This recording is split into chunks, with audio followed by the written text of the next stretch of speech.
Engineered to outperform. Yet again, I have another KWA product to review. This time it's on the ATP. Gonna be putting this airsoft gun through its paces to see if it really lives up to that motto. Opening the box, pretty standard fare for any airsoft gun. KWA 30-day warranty, as well as the information to redeem it. The KWA owner's manual for this gun. A bottle of silicone oil. A spare back strap to change the feel of the grip. A loading tool. I really don't feel this one's necessary. As well as a hop-up adjustment tool. Now actually, picking up the gun, it feels far better than a standard Glock. The texturing and the finger grooves, as well as the grip swell and the angle of it, feel just great. The slide release is also a welcome improvement over a standard Glock. Even the magazine release placement's better. Pulling back the slide, I feel like the serrations could be cut deeper to improve the feel of the gun, but that's just me. While I'm on the subject of the slide, it is far too easy to pull it back due to the weak recoil spring guide. It makes the gun feel far too toy-like, in my opinion. Now, the feel of the trigger, it's okay. It's better than some other guns that I am currently reviewing right now. It does have a nice audible reset though, which is far better than some other guns. The rail is decent, but I couldn't find any of my accessories that would fit it. They all seemed a little too large. The most noticeable feature on this gun is the metal outer barrel. Unlike most KWA pistols, they have plastic outer barrels. This one is metal for whatever reason. It's a welcome addition. Now looking at the trademarks on the slide, they are not very noticeable.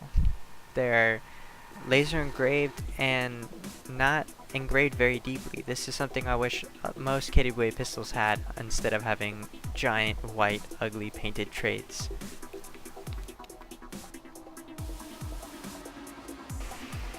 Now getting the gun ready at the range, I'm shooting at 65 feet from a crouch position. I'm using .23 gram BBs and propane. I'm shooting at the 12-inch target, which is standard for most of my reviews. I put down 10 rounds downrange, and I only missed one. The grouping is fairly nice due to the sights definitely help as they're higher than a standard Glock. Now showing off the recoil and the sound of the gun, it sounds fairly nice. The recoil is light and crisp due to the weak recoil spring guide, but because of that you can rapid fire this gun, and that is something that I do like. It is gas efficient too. Taking the gun inside to show you how to disassemble it. As always, start by removing the magazine. Once the magazine is removed, you can lock the slide back to the rear, pull down on the takedown tabs, and release the slide. This is pretty standard for any Glock style pistol. Inside the frame, there are only two steel parts in here, the trigger bar and the slide release. Everything else is a metal alloy. Another thing is that the springs, including the hammer spring and the trigger spring, they're a little too weak. The hammer spring is the big issue. It doesn't like to release 100% of the gas all the time because it is too weak. Definitely recommend Garter upgrade springs for this pistol.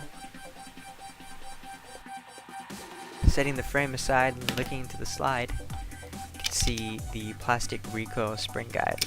Really easy to pull out because of the weak spring behind it, and it is plastic. I don't like this. Definitely, again, Garter upgrade parts are a very welcome addition for this pistol. Moving the barrel, just pull it up, slide it out. It is metal like I said earlier, but it does have a weak finish on it. It likes to wear off pretty quickly. The inner barrel and hop up are a pretty standard KWA set. They are not steel, do work. Now looking at the nozzle, it's not as good as what I saw in the USB series, but it is better than a lot of other pistols. It does get the job done. Only time will tell how long it holds up. Reassembly, put the barrel back in, lock it back into place. Grab your recoil spring guide, line it back up in the slide properly.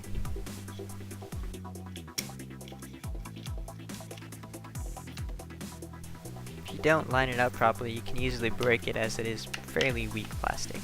line up the slide on the slide rails, and as always do a function check to make sure you properly reassembled the gun.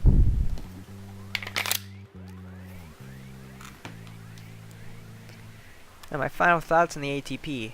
This is a welcome improvement over a standard Glock. The feel of the grip, the small additions like this higher sights and the slide release are something that I do enjoy on this pistol. Though the weak springs such as the spring guide, the plastic spring guide itself, the trigger and hammer springs, all are worth looking at upgrading. But it is a fairly good pistol for $129. So if you're looking for a Glock style pistol that really improves over a standard Glock, definitely recommend taking a look at this.